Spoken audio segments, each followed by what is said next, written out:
Hey, it's Soul, and I am here to reminisce. I'm here to reminisce about what I think are the most controversial moves made in World of Warcraft history because, well, talking about it and thinking about that stuff is pretty fun. Now, WoW is an old game with old players, old people, and tons of history between everyone who has logged into this ever-evolving world. So I'm going to drum up some of WoW's biggest debates. I'm going to talk a little bit about the sides and, kind of sprinkle a little commentary here and there. And I'm not going to pretend that one side is right. I'm not going to lock horns. That's not what I'm here for. That's what the comments are for. Really, I just love talking about the World of Warcraft. And if you like listening to someone talk about it, please like the video, subscribe for more stuff. As a reminder, this isn't like a top 10. I don't even know how many I'm going to have. So let's go. And I'm live. Obviously, there's chat above me. They may chime in and have a couple things to say, so I might break into that every now and then. But again, I'm going to really freewheel this, so please bear with me and the stuttering and all that.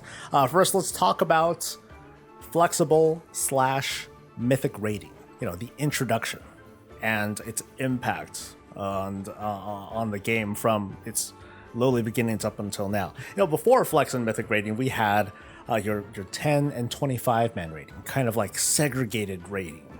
You wanted to have this separate but kind of sort of equal experience that didn't quite work out.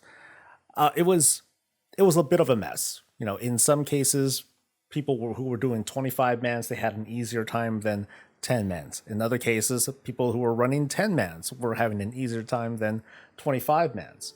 Part of the advantage, of course, was taking a 25-man team and just splitting up into two teams of 10, getting a bunch of gear, going into the 25s and just getting more gear. So things were a little bit messy during its time. And so towards the end of Mists of Pandaria, they introduced this thing called flexible rating.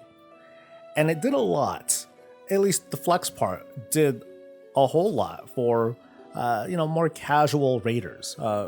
Teams like mine, notably, who typically have more than 10 people show up. And raid leaders, like myself, would be forced to choose, okay, well, I'm going to have someone sit out, and it's going to be you, because your DPS is bad, because you're standing in fire too much, because your attendance isn't that great. And I know you're showing up now 2 months into the raid, but sorry, I don't have a spot for it. That felt bad. And so flexible rating largely took care of that. Now, why is it controversial? There's been like a constant sort of debate, especially with Mythic, and don't worry, I'll get into that. So there's been a kind of a constant debate over how flex rating can be sort of manipulated in a sort of bad way. In a way that, okay, we need to have like this certain group, and if the group is this certain size, then it becomes easier. And so you still have that sort of mentality of, okay, we're going to cut people, we're going to have like 2-3-9, because we can't do this 2-4-12. There's too many people or too few people, and other such things. The whole dynamic of flex and mythic rating didn't really manifest until Warlords. And I'd say mythic rating is arguably the more controversial of the two, but they kind of came hand in hand. Because what happened when flex and mythic rating became a thing, fully, you had teams that used to have 25 people, they had to drop down to 20. Okay, cool. In order to get into mythic rating, my 25-man team just had to drop down to 20. Okay, whatever. However, if my 10-man team wanted to do the hardest rating content, which was possible to do in Mists of Pandaria, you needed to add 10 people in order to get them into Mythic rating. And for a lot of teams, including mine, you kind of got screwed. There was no way, there was no real way in, unless you subjected yourself to that sort of social pressure, the friction, the attrition of having to add people and make sure that you can field a team. And so some people couldn't meet the challenge. And so comes the controversy. We have a number of people who don't include me, by the way. I'm cool, okay? But we have a pretty loud minority of folks that are like, hey, we want 10-man Mythic. We want that sort of experience back. We want tough raiding with the small team that we have. Or to have flexible Mythic, a way to have the best of every world. And time again, the Blizzard team has come back and said, well, Mythic raiding is best tuned for 20 people. We have it designed in that way, assuming that you have this sort of comp, you have all the raid buffs and so on and so forth. If we try to manage it for like a 10-man group or as low as a 10-man group, things get all messed up. The meta gets all weird. The kinds of classes that you want to have, it doesn't quite work out because a 20-man Mythic raid will be tuned a certain way. Somehow they need to make that work when you have 10 fewer bodies. And so that's where we're at there. Next on the list, removing Master Loot. Ooh, chat might need to correct me on this. I believe Master Loot was deleted in Battle for Azeroth. I believe before that they introduced personal loot. And then they were like, hey, this is cool. Let's take out Master Loot. Not needed. This is a hot button topic. And the consequences of removing Master Loot are still felt. It's still bitched about. And thankfully, in more recent interviews, game director Ian Hazzikostas has said that, hey, we want to bring some form of it back. They're really taking a look at this. They're having very serious discussions on what to have, and we might see something come Dragonflight, the next expansion. In the meantime, though, it's still a very controversial thing to talk about. Master Loot, back in the day, and this is coming from a pretty extreme perspective. People bitched about Master Loot because it gave too much opportunity, too much power to too few people.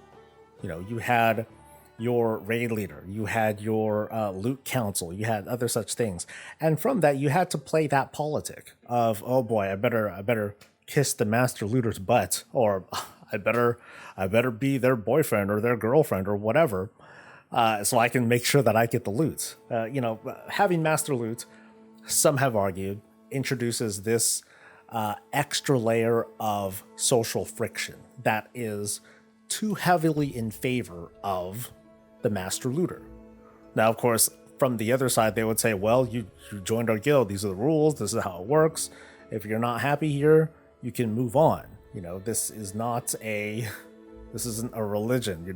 This isn't like a gang. You can leave. It's all right.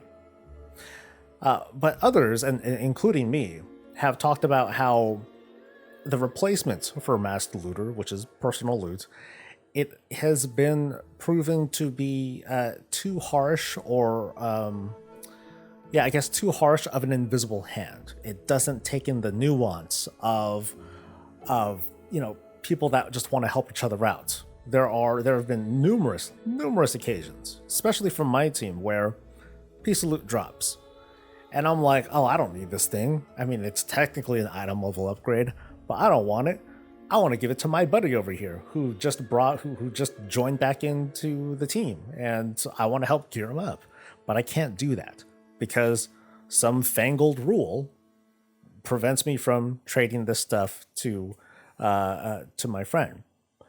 And I'm not going to talk about the top end because, top raiders and whatnot, they'll always do like the worst things ever in order to get loot. And so I'm mostly speaking for like, more normal people and what they end up going through.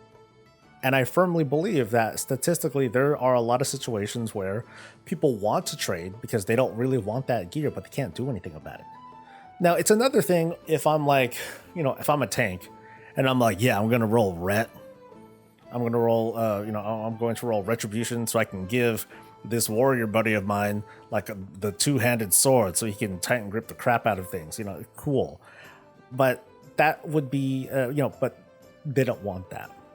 And there's a certain control that needs to be exerted because, in this whole debate of whether or not there should still be master loot, or with regards to personal loot, should they lift all the restrictions of personal loot and just let people trade all willy-nilly? Because if you did do that, then it would be way too easy to gear stuff up, because you'd be able to get like a full armored, like you can get a whole bunch of folks that wear the same armor type or whatever. And if everybody can trade, like if you had personal loot and you can freely trade everything, then you can easily kit someone out super fast. And that, while, some would say, hey, that'd be great, I want to be able to do that. That clearly does not seem to be like the WoW team's intention here. I would also say that, there's probably a dark side to that. Imagine like how that would, imagine what that would do with like boost sales. It's like, hey, dude, come to this raid, pay this much gold, you're the VIP, you're gonna get everything because you're coming in with leather. Everyone in the raid's gonna be leather. You're gonna get super hooked up, and that's an extreme that I think Blizzard wants to avoid. But clearly, the people don't. They took away master loot for a reason, and that's all I got for that one, I think. Ooh, excuse me.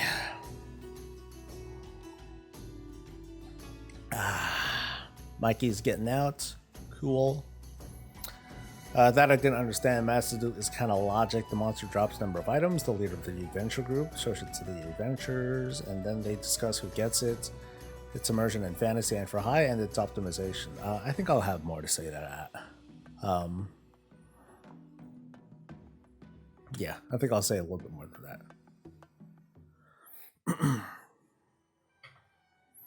Now, I know I didn't really mean to inject my opinion or take a side on this, but, I feel like master loot is the way to go. But at the same time, I hate doing it because I'm really lazy. And if I can get away with personal loot and if it works, that would be ideal.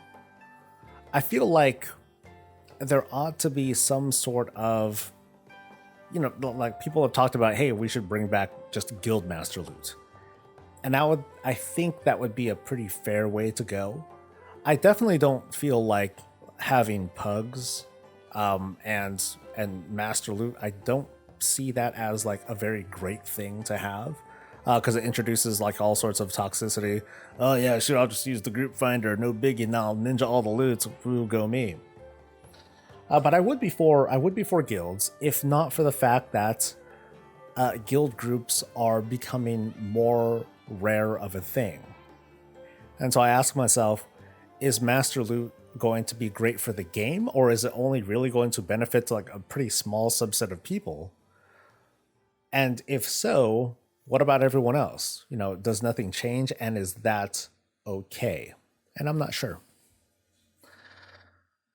What happened in the master loot if a raid of 20 people, and what happens with master loot in a raid if in a raid of 20 people they only have two cloth users? Now remember, in the old days, you might get anything. There might be fucking mail that drops from for the team. So for those who don't remember, literally nothing drops. It's just fucking bows. Fuck, so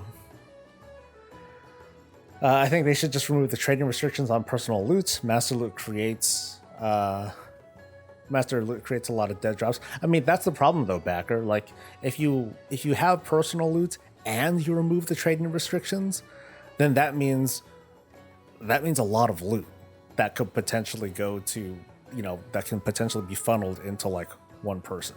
And that's less okay. Now, some folks have talked about, hey, forget loot, just go to tokens. Do tokens, have them buy stuff, end of story.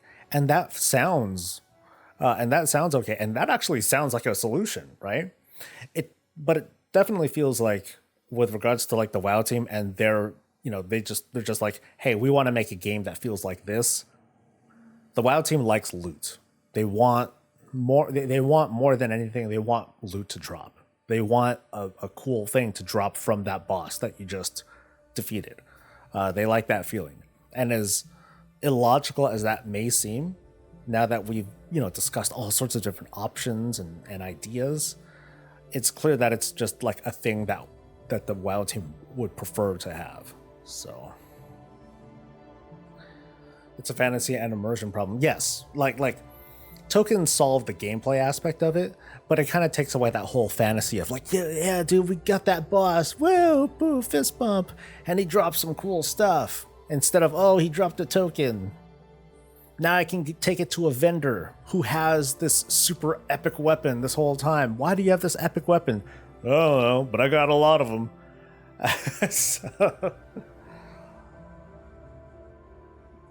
And not everyone agrees with that notion. Some folks are like, forget the fantasy, forget the role play. This is a fucking video game, man. To which not everyone agrees on. Not everyone agrees with that. So, next thing. You think you do, but you don't. Oh, shucks. I think this was the I don't know what year it was. It was the year that... It was the BlizzCon year when they introduced Warlords of Draenor, if I'm remembering this correctly. And someone was like, hey, can we bring back vanilla servers? And Jalen Brank, he said what he said. I'm not going to pull up a clip or anything like that. We all know what happened there. And it kicked off, it kicked off one of the, what I think in my little world, one of the biggest gaming movements ever. Everyone had something to say about this, man. And fast forward, now we have WoW Classic. And it was great. It is great, I should say. Because now we have this revisit into... we have this revisit into 2004 for what was like, I think a 2018, a 2019 audience. And we got to kind of observe like how, outside of private servers at least, what's it like? How are players tackling this? And in what was both a surprise and very much not a surprise, it got steamrolled. and so in a response, the WoW team has been slowly changing things here and there. And the controversy comes from the reactions of folks as changes have been made, and also as people have been reintroduced to what the game was. Some people, they jump in and be like, oh man, this is the greatest ever, and some people are like, wow, this is the worst shit ever, it's, for some people it's very polarizing. For others it was like, oh cool, I get to jump in here, oh yeah, I remember this is cool. All right, I'm going to stop for now because, well, this game's going to be here, so whatever. So now Classic WoW is here, and that's great. But the reactions over the past couple of years have been extremely mixed as to how things have been handled. Between the hashtag no changes, hashtag some changes, oh, the WoW is repeating history again because they're letting faction imbalance become like a major problem, and because it did become a major problem even sooner. And I think a lot of that is because, personally, I think a lot of it is because of social media. You had a lot of folks that, you had, little influences that steered, that mostly steered players to be faction populations to be very heavily favored for one or the other. That makes and that made it pretty rough. Even these days, actually, I should skip to like Burning Crusade. That had a very, that had a very strange reaction to it, because of them introducing boosts and mounts. That was a really hot topic too, until it launched. And then everyone just forgot about it. It was such a huge thing. People were quitting. People were, even Carbot animations. They were trashing on Burning Crusade Classic. This is the downfall of WoW. But then in practice, when the thing finally launched, business as usual, right? But we've been seeing like these minor changes, shifts here and there. All of it has been met with a mix of praise and a loathing resistance. Most recently, even today, like things are still going on with Wrath of the Lich King Classic on the way. We have no Dungeon Finder all of a sudden. Okay, maybe it'll come back later in the expansion's life cycle, accelerated life cycle, because that's what happened before. Most recent, they reintroduced quest helping tools, which was I'm not quite sure why there was even such a big reaction to that, because I would say that most of the folks that had that are angry about this, they've played through Wrath, and so they probably remember where most everything is anyway, and now it's just a kind of a nostalgia trip. So it's a little bit weird that they want that sort of quality of life thing to come back when all it really did was take care of quests and what have you. But we're going to see like the third round of how people react to the return of a classic series of World of Warcraft. Because for some folks, this is true. They thought they did, and they didn't. It didn't work out for them. But for others, it's been an amazing trip. Cataclysm.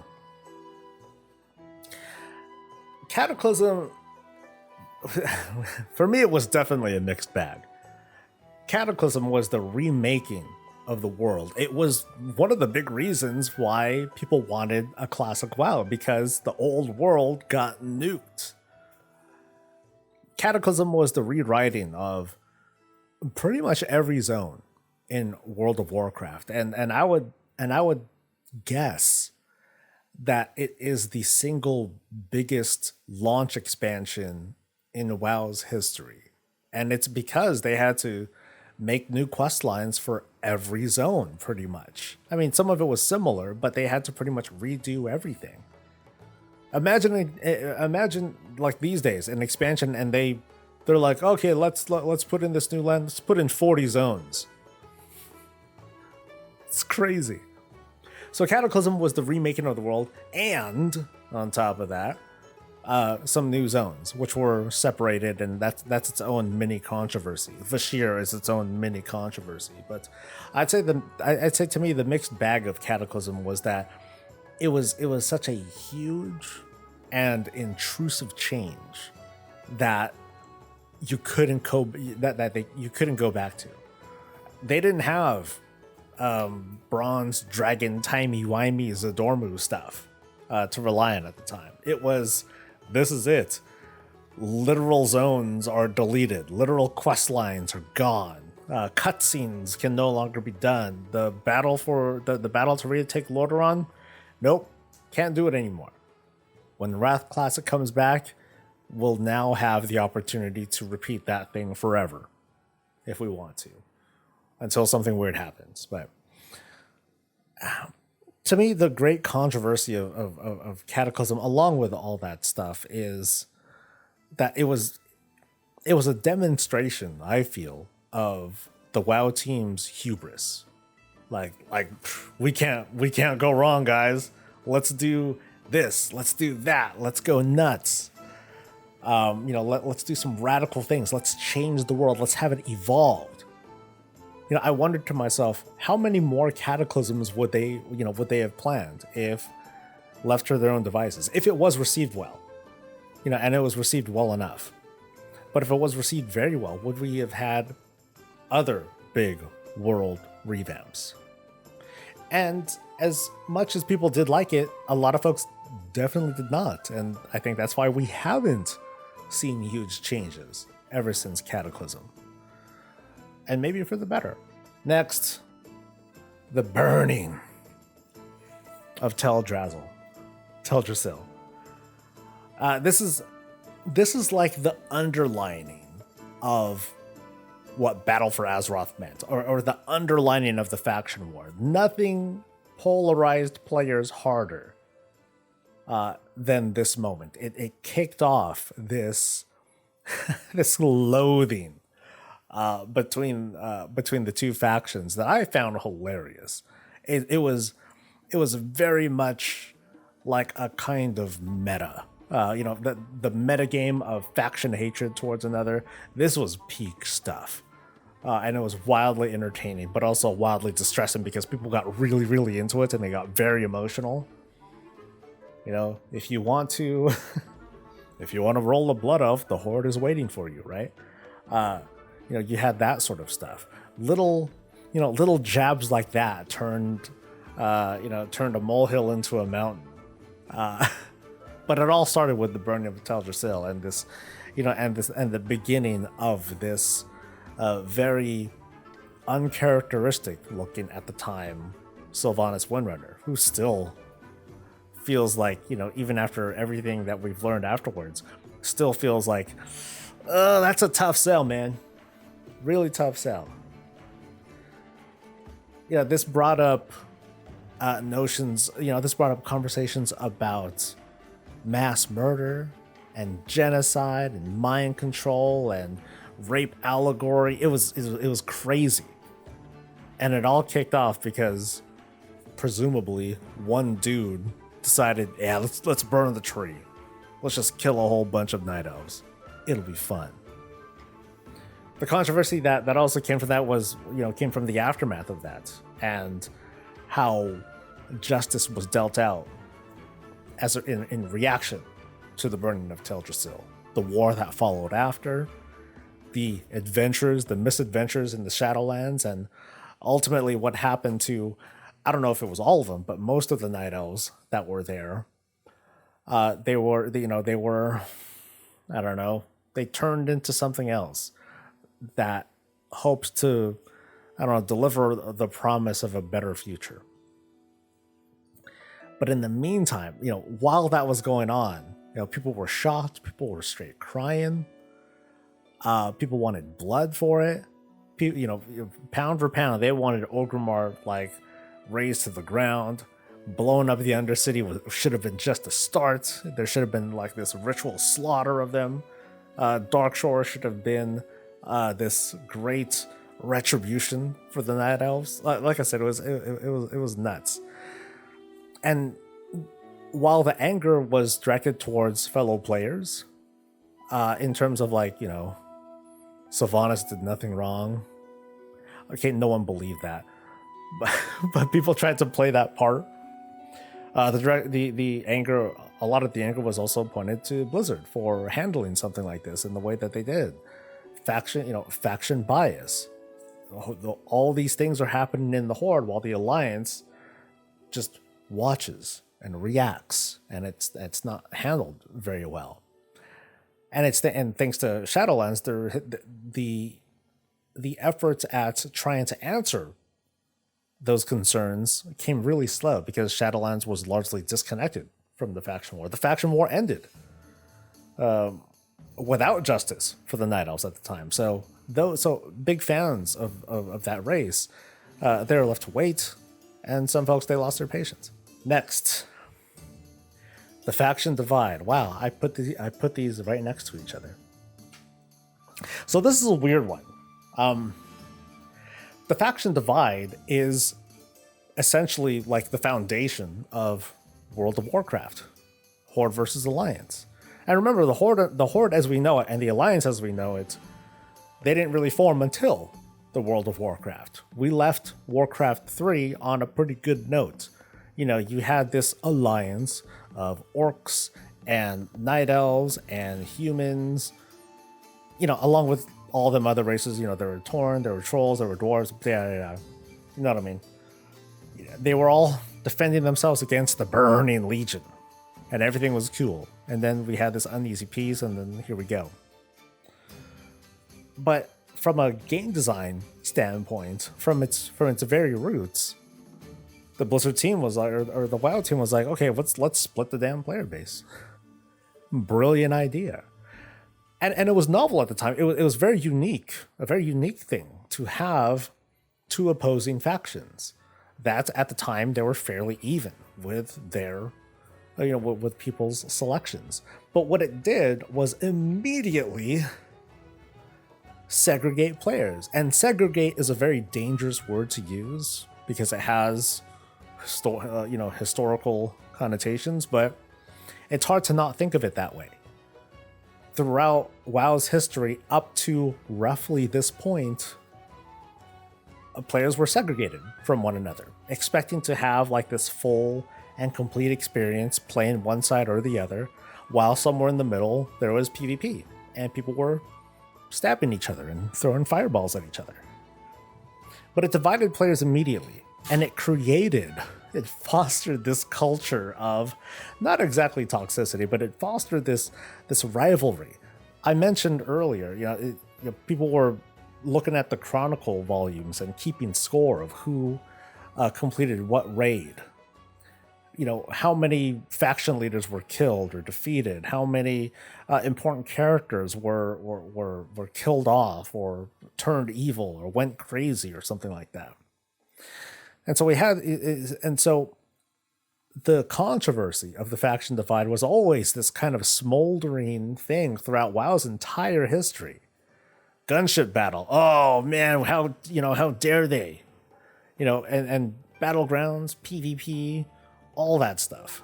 It's always been around. And it got worse over time because of faction imbalances. One faction favored the other in PvP, and that made Winter Grasp really fun for me because over on the server that I played on at the time, the Horde dominated, and so we kept winning. And so we just held Winter Grasp for pretty much all of Wrath of the Lich King, which made it fun. But that fun came at the expense of others, obviously. And so Blizzard has been trying their best to balance things where they can. Oh, let's do things to make things more fair in Winter Grasp. Let's do this mercenary mode so PvP is a little bit more fair. And then fast forward, now we're at this point where we can now group together for instance content. And when it was first announced, boo, yeah, it was this hugely mixed reaction from players. This is it, man. This is the end of WoW as we know it. This game is literally destroyed. Oh, this is the greatest thing ever.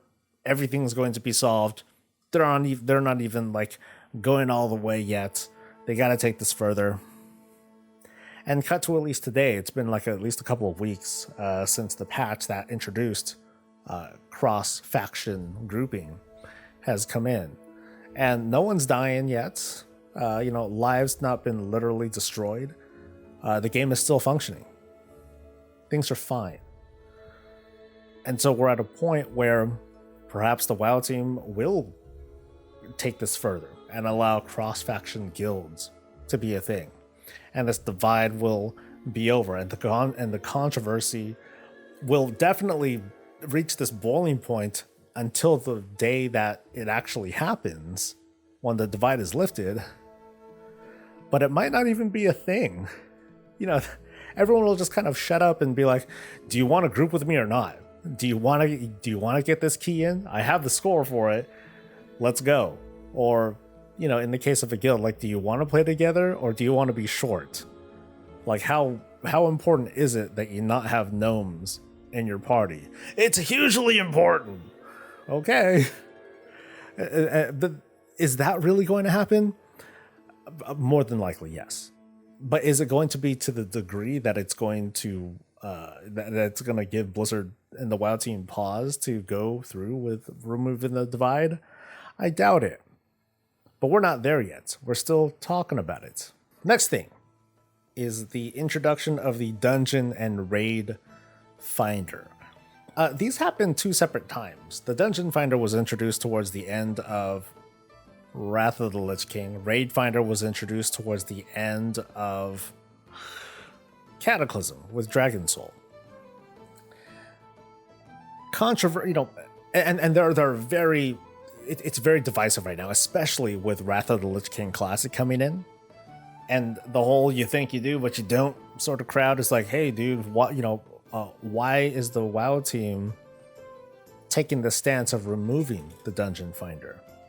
Kind of makes me think, like, if they do go as far as doing a Cataclysm Classic, will they remove Raid Finder? And if so, what'll happen? I don't know.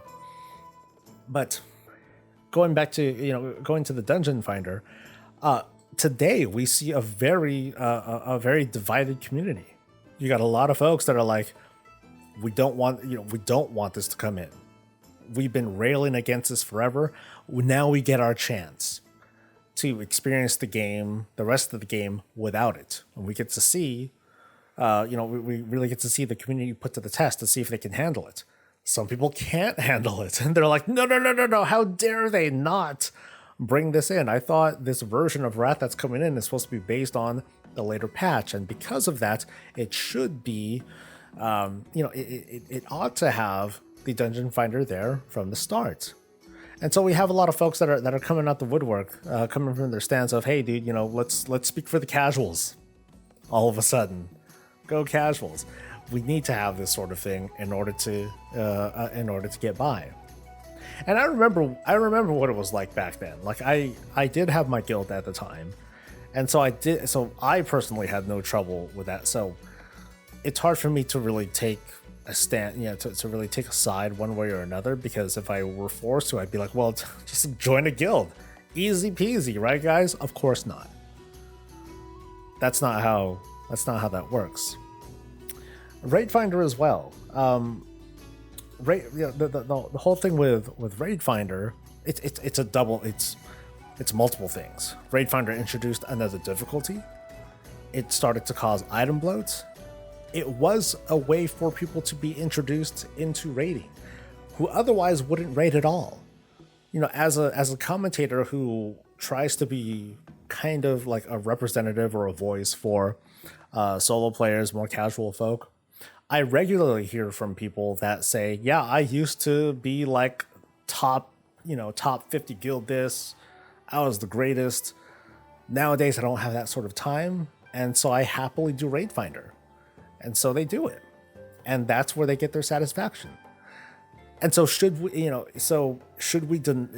have denied those players the opportunity to raid at all? Or should we, or kind of in the same vein, if someone is no longer capable of raiding at an organized level, does that mean they can't raid at all anymore? I don't know. But there's definitely been a very deep divide ever since the Dungeon and Raid Finder was introduced, and now it's very much making itself known again these days with the discourse over Wrath of the Lich King Classic. Next thing, giving up on Warlords. Warlords turned out to be one of the, my opinion, one of the less well-handled expansions in WoW's history. I don't really need to get into like every little detail, but there are just numerous reasons why, numerous examples of how it happened. The thing was, they gave up on it like kind of early, and at first when they introduced Warlords as an expansion, it looked pretty exciting. There's all this cool stuff. There's these new capitals that we get to dive into. There's this garrison we get to build up, and we get to make a base, and we get to defend it, and all this other stuff. But then in practice, the things that they presented to us were cool, but then outside of it, it was largely empty. And that's where we started to see where the team had started giving up on. A lot of it started. A lot of that with world content, because we, as soon as we completed like what I think was a pretty cool questing campaign with lots of cool cinematics and stuff, and we got to endgame, it just kind of fell flat almost immediately. There was very little to do that really meant anything.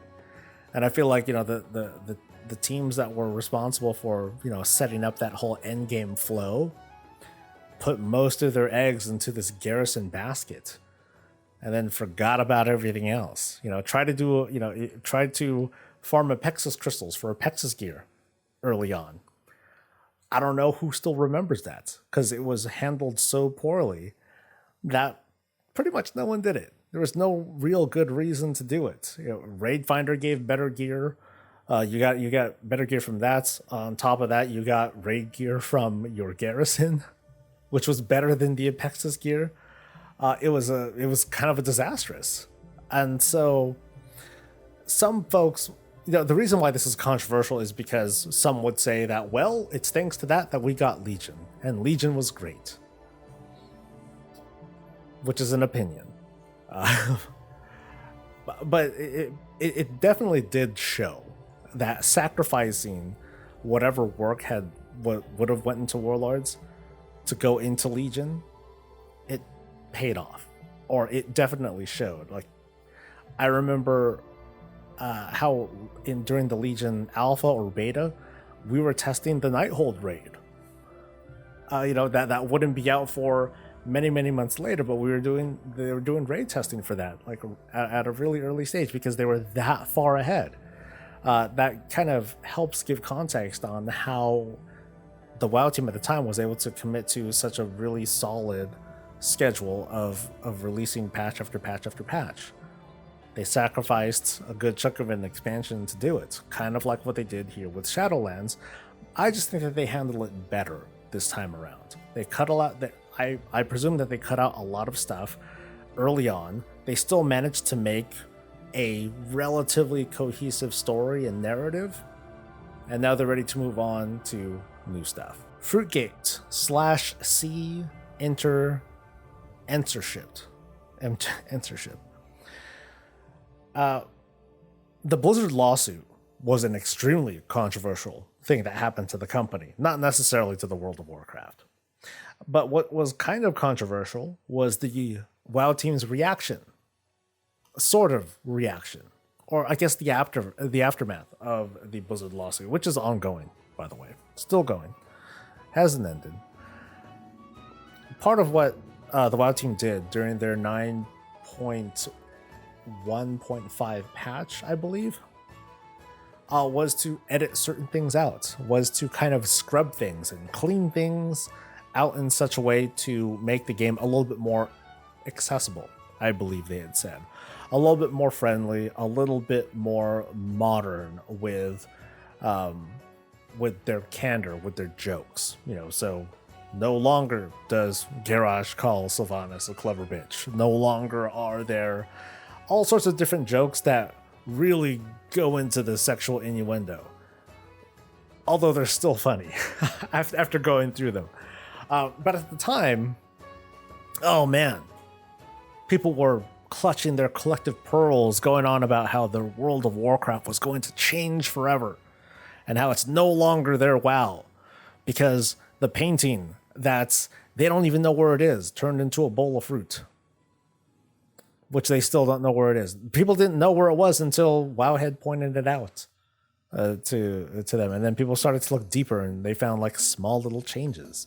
But at the same time, things felt a little bit more progressive. Isn't exactly the word that I want to use, but it did change significantly. Like, we got the Incubus model, and we had that sort of equality be spread throughout certain parts of the Warcraft universe, where they didn't scrub Succubus, they just made it more fair. They added the Incubus model as well, and I think that was that was pretty cool. But at the time, OMG, this is insane. They're changing the name of an entire zone because they want to wash away their mistakes. The WoW team painted this as an opportunity to reassess part of the culture in game and decide for themselves, okay, what makes them feel comfortable. They thought of themselves first before the players, they basically said.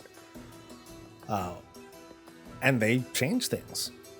Now, as for the impact, again, like the real impact of this was the reaction to it, the reaction to the news of what was happening. Because after the patch came out, you didn't hear a thing about it. Everyone just kind of shut up and got to switching their covenants and all that. The WoW token is controversial. I'm a fan of the WoW token because I benefit from it. I got to play WoW for free. I get BattleNet balance. Some maniac spent I think it was 600 million in WoW gold to buy the tokens in order to spend like $50,000 on Diablo Immortal. So it's controversial. It's controversial, and yet it's already there. The WoW token is the legal version of buying gold, which has always been around. But what makes it controversial is that it is legal, that it is allowed, and that it is kind of a tacit endorsement from the WoW team that yes, it is okay to buy gold for services. Yes, it is okay for your temptations, to be tempted enough to throw down real money in order to get gold. And some people really, really, really don't like that. And I'm mixed about, and I admit that I am mixed about it, because it has allowed for people to kind of fall into a different sort of player behavior that not everyone agrees with. That, hey, if I want a mythic raid, I'm not actually going to do it the way that normal people do it. I'm just gonna buy my way into it with real money, and then sell and then buy the services for gold. Now, I do like that the WoW token does facilitate the actual trading of gold, and that it's not literally the purchase of gold. It's not like gold is being generated out of thin air. That's what the garrisons and the and the Legion mission table did. They generated copious amounts of gold. WoW token did not. It just facilitated the movement of gold. And so you could say that the WoW token has equated to massive wealth redistribution among players that is facilitated by Blizzard, as opposed to gray market sales, which is what not 100%, but a lot of these players who would be just buying gold, if they couldn't buy the WoW token, then they would just go through the gray market anyway. I guess the problem that I'm having personally with talking about the WoW token is that it's something that I very actively use. I just used it to buy Dragonflight, the expansion. I used it to buy 2 versions of it. The epic thing for my main account, and then like the basic copy for the other accounts. And that's something that's possible because I'm able to make gold. And just the same way as some other folks, it's a very mixed thing, what the WoW token has enabled for people. Because there are people out there who are like, okay, I kind of make it my thing to sell carries, or to sell my ability to help carry arena teams, or Mythic Plus teams, or Mythic Raid teams. And I use that in order to fund my WoW token, my WoW subscription. And if not for that, then I may not even be playing the game. So it's a very weird conundrum, that it's a very weird loop where everyone benefits from this. But somewhere there's a loser.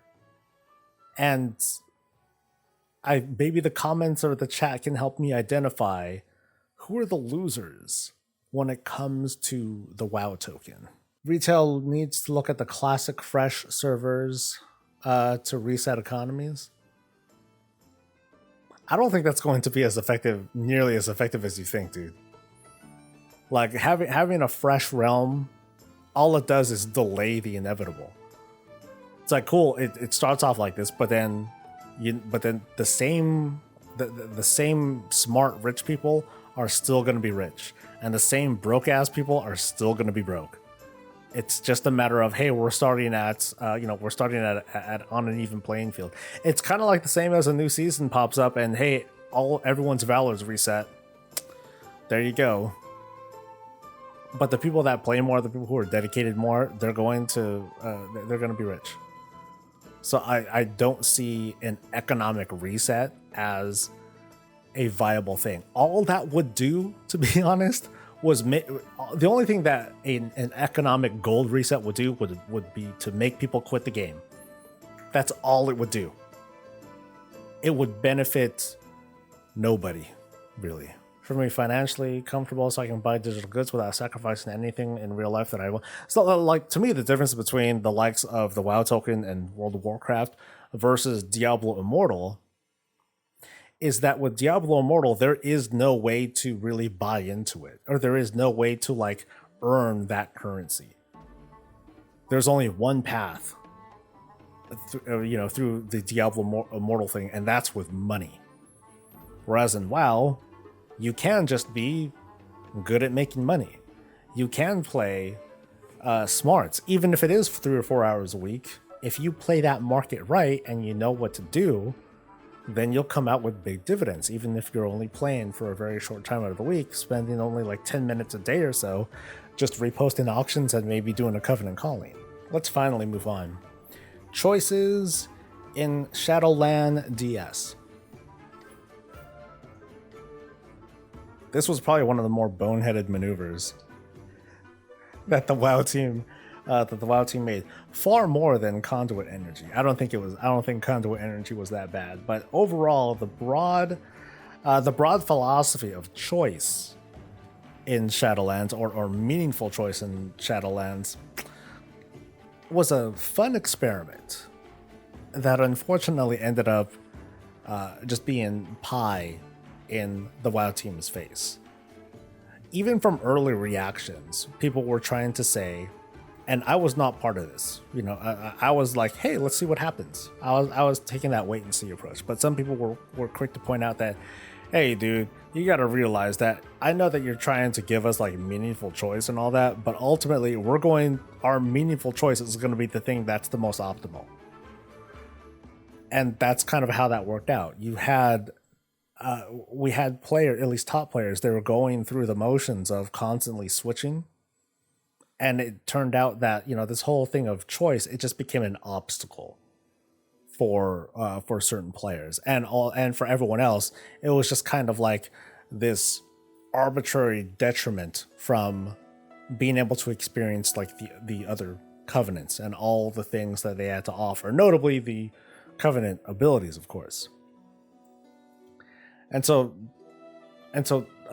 eventually the WoW team relented, allowed the switching of things, and now we are where we're at. Before that, though, oh man, the debate was very, very fierce. And as we were going through the motions of the expansion, especially Castle Nathrio, we had the WoW team trying their best to like not change covenant abilities, not change soul binds in too big of a fashion. And that's kind of made, I don't know, like it's kind of made people feel bad about their choices. I think that's ultimately what had happened to not everyone. Some people were perfectly happy with their choice, or they're perfectly happy with that whole role play of making a meaningful choice.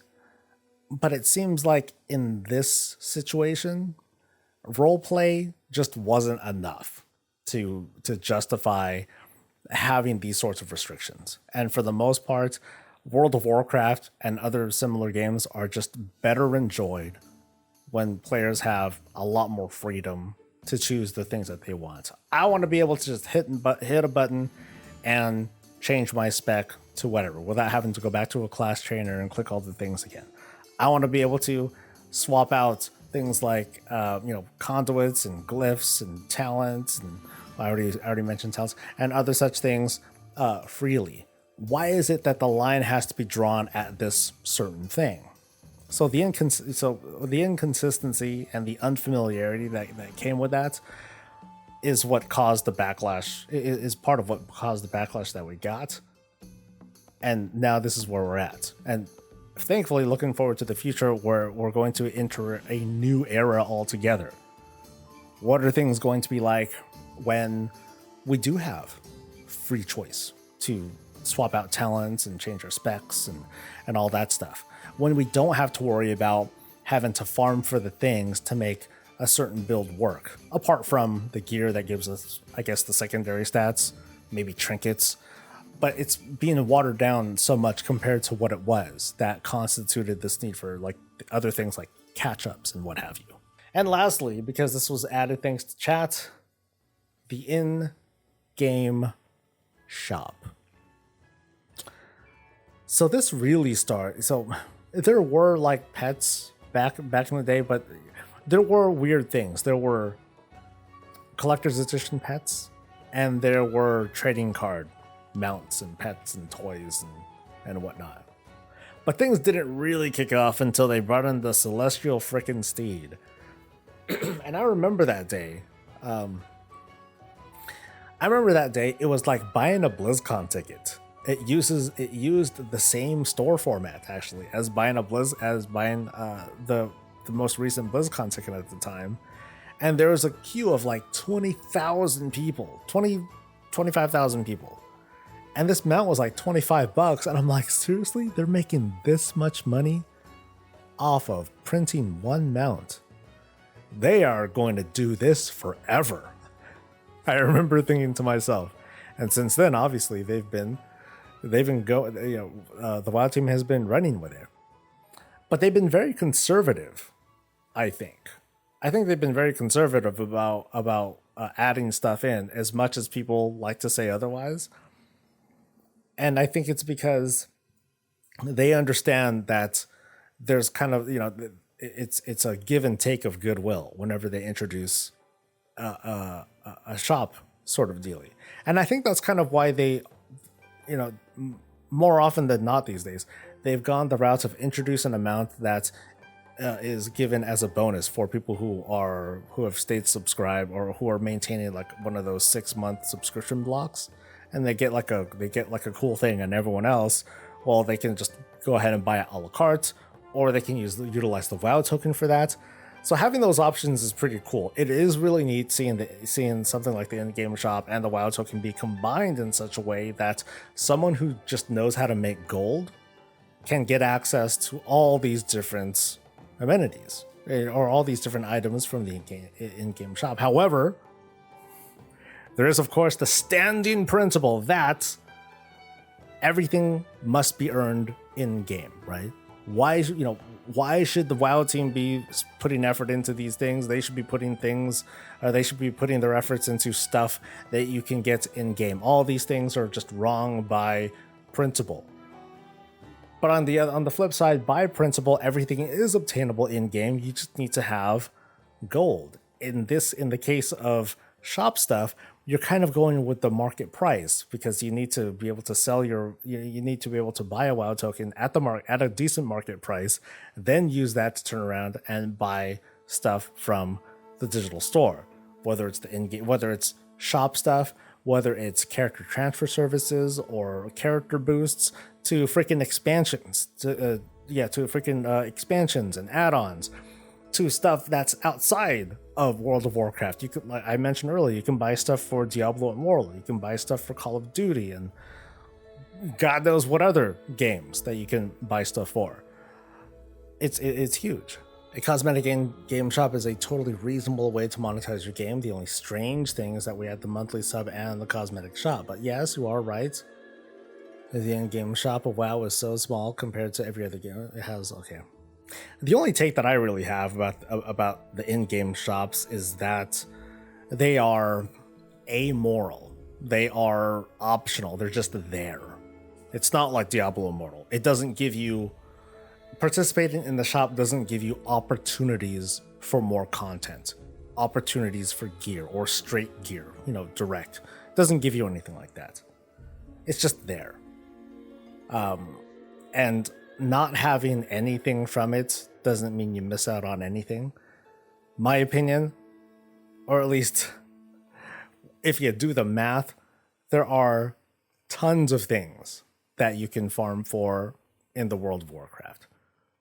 Tons of things that require all sorts of different skills that some people have more of than others. The in-game shop by itself, the only opportunity for that, the only opportunity there is by throwing down real money. The WoW token allows for a different approach, an indirect approach, of making gold. And how do you make gold? By taking advantage of whatever your skill set is, whether it's farming for rares or working the auction house or selling carries and whatnot. That's where we get like these kinds of two sides of people that are like, oh yeah, I'm great. The shop is great. The shop is terrible. It's great. It's terrible. I know a lot more people are going to disagree with me on this, but I kind of wish the Mage Tower weapon appearances were available in the in-game store. I totally understand why people believe those appearances should remain unavailable, but the transmog collector in me really wants those appearances. And, you know, because if they were available on the black market, they might go for 10 million gold. Let's see. I'm trying to do the math here. So $20 for approximately 200,000 gold on US realms. $20 for $20 for about 200,000 times 5. That's $100. Holy shit. It's a lot of money. It's a lot of money. Yeah, I don't think I'd want to pay $1,000 for for that. No, because that's what would happen, right? If you could sell the Mage Tower artifact appearances on the in-game shop, how much? What would be a reasonable price for you? I'm curious if some of you are interested in answering that. What would you guys pay, real money, for the Mage Tower appearance? Because if it was put into the game as a black market thing, it would go for about $1,000. Fuck that, man. And that's gonna be it. I've talked way too long on this, and I should hopefully have a nice little separation of everything that we're talking about here. But this was a lot, and like I said, it's a lot of controversy. And chat has been engaged with this like the entire time because these are pretty hot topics. So I'd be interested to hear what are some of your takes. This is all for fun. We're not here to win arguments because, to be honest, there is no winning. But what are some other controversial topics in World of Warcraft that I didn't mention? I'm sure they are numberless. Feel free to share that stuff in a comment below. And I'll see you guys for the next thing. Of course, please don't forget to subscribe to the channel, like the video too, and I'll see you guys for the next thing. Until then, stay safe, stay healthy, and stay breezy.